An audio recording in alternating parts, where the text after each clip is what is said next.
Hi, I'm Melissa Nielsen, and this week we're going to talk about moving. So it's a hot requested topic, which is really funny. I'm often amazed when people ask me, hey, will you do a video on this? And I go, really? But this is something that I've done a lot of moving, and somebody might frown on that. But, I was an Army brat, so we moved a lot as a child, and I really generally don't let grass grow under my feet too long. And maybe it's because I haven't found the forever home. But I think one thing that's interesting, and I sort of had this conversation with my one of my adult sons the other day. It's not like 50, 60 years ago when Dad went off to work for the same company for 40 years and you lived in the same house beginning to end. That era is kind of gone. And so I think it's okay to release yourself and not be so stressed out about the fact that maybe you've moved a time or two, or 10, or 12. One thing that we've always thought is when we move, we've always wanted to go someplace better. We're always making a step up.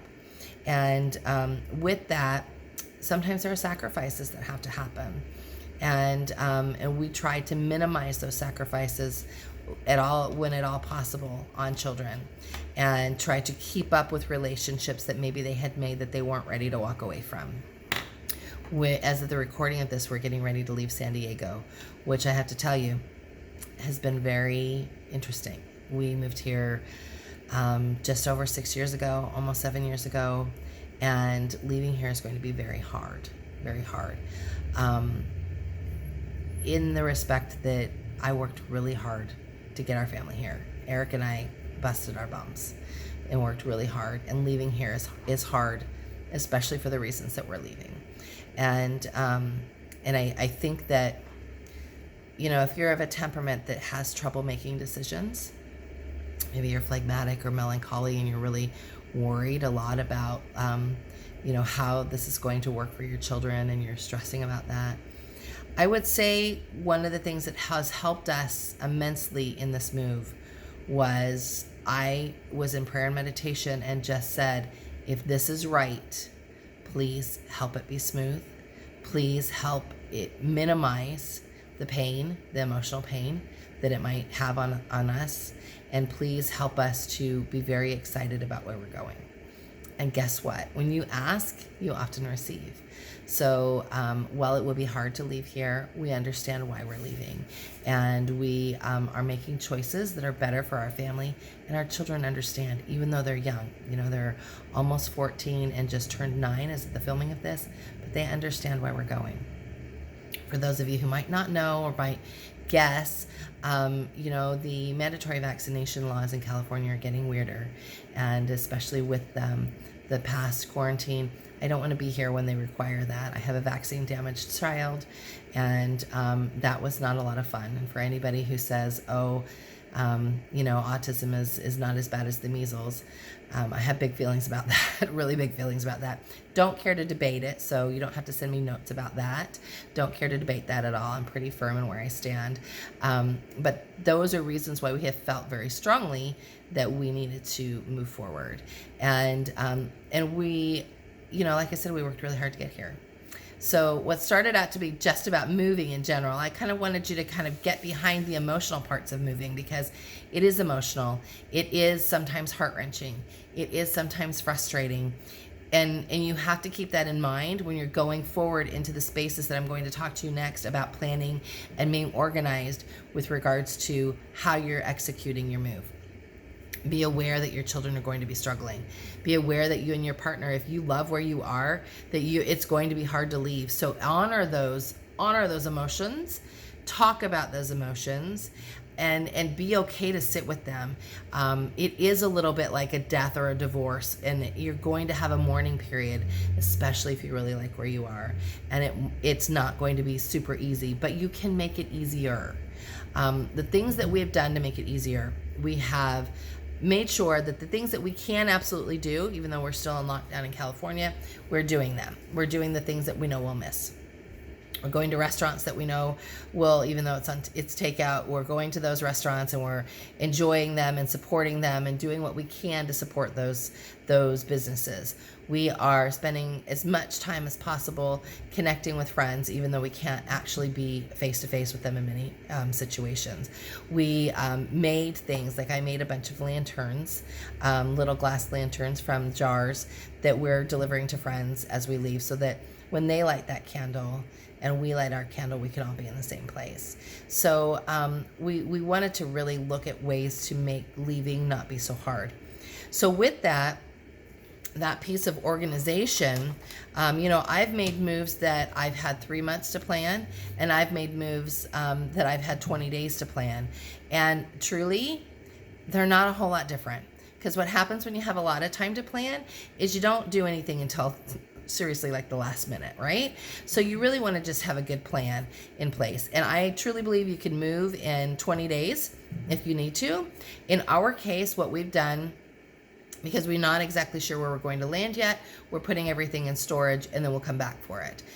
In moves past, we've chose a place in our home, in the garage, someplace that's a staging area. That staging area gets all the boxes, all the things that are be ready to pack up. And in the weeks before your move, you want to start pulling those things out that you know you're not going to need.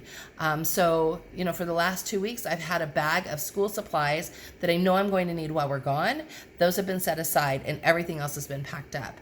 The same with your food, because we're not taking any food with us, that we have to get rid of everything since everything's in storage and we're just going to be in our car. So this week's menu, as we're getting ready to leave in like 6 days from the filming of this, I'm filming this on May 11th. We're not taking any food with us. So this week's menu is going to be using everything that's in my fridge and freezer so that there's minimal waste, and whatever is left, I'll give to somebody. So you want to have a plan in place. We also sat down, Eric and I, like 20 days out. Actually, when we gave our 30-day notice, we did this. So on April 15th, when we gave our 30-day notice to our landlord, that's when we got the storage unit. We sat down and portioned out what had to happen each week to get us where we are right now. So I wanted to have taxes done and all the finances stuff, because we didn't know how long we would be in the nowhere, is what Soraya calls it, the nowhere. So I wanted to have that done. There were some other financial pieces we needed to get done. There were some work projects that needed to get done. So we looked at the next month ahead and we portioned all of that out and worked together to get it done. Now we're in the last week and we have every single day planned out. We know what day the truck is coming.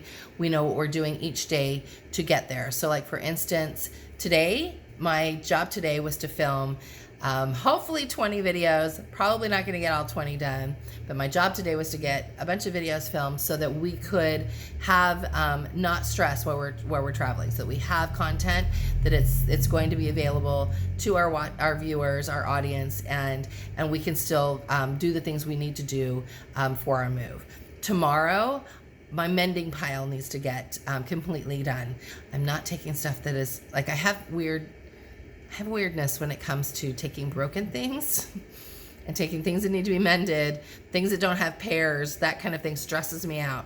I know I'm a little strange. So my mending pile is getting gone through tomorrow. There's a couple of sewing projects that we're trying to finish up. Those will get done tomorrow. And my kitchen will get packed tomorrow. On Monday, we're having sort of an open house space for people who feel comfortable coming by to say goodbye to us on Monday. And I'll probably get some packing done too. I packed my office last week, so I keep turning to look at this bookcase and pull something off there. There's nothing there. So we've systematically decided what needed to be packed first, and we have had a really good plan. So we bit the bullet this time and hired a housekeeper that came. She came on when? What's today? Today's Saturday. She came on Wednesday, and she cleaned our house. Took her 9 hours. Best $300 I ever spent, honestly, because think about how long it takes you to clean your house when you're moving out. I wanted to not have that stress and that worry. So Went ahead and did that. So now all we have is the minimal stuff. So once the truck takes the things on Wednesday, it'll take it to the storage unit, and then Thursday we'll clean the house, and Friday we'll leave here. So if that's not your reality, if you know you like have to load the truck and then do the cleaning because you're moving out of state or what have you, I would look at getting the truck for an extra day if possible, if you can afford that, so that you can have all your goods on the truck parked in your driveway, and then you can clean the house, and then you can be gone. So really think about that organizational piece. I think the fact that we've moved many times has helped a lot. I kind of know what I'm doing. One other thing that I did this time that I haven't done in times past is I purchased boxes. Now you might be thinking, Melissa, that's a crazy expense. It's really not. We don't have that much stuff. So keep in mind, we moved here 7 years ago with a 10-foot truck and 4 out of 5 kids and a cat. And each kid had 3 boxes because we were downsizing. We downsized a lot when we left Utah. So when we left that, we vowed we weren't going to sort of explode and have a whole lot of stuff. So if you've got to do purging, do purging. We did that the very first week. We did a ton of purging. Went through our closets, went through things that we know we needed to get rid of. And sort of during this lockdown, the normal place that we go has not been open, but we found that the Salvation Army has somebody out there every day manning their, because the homeless people that need to come and get things, so they have a collection every day. So we've been going and donating things there. So going through that purging piece, I think is really important. I did not want to take anything with me that I wasn't going to love when we got to the other side. So ask yourself those questions, and those are tough questions for sure. Let's see what else. We did all the purging. So now, I said I bought boxes. So truly, I have spent less than $50 on all the boxes that we purchased to pack up our house. We've been very mindful about how we're packing and what we're packing.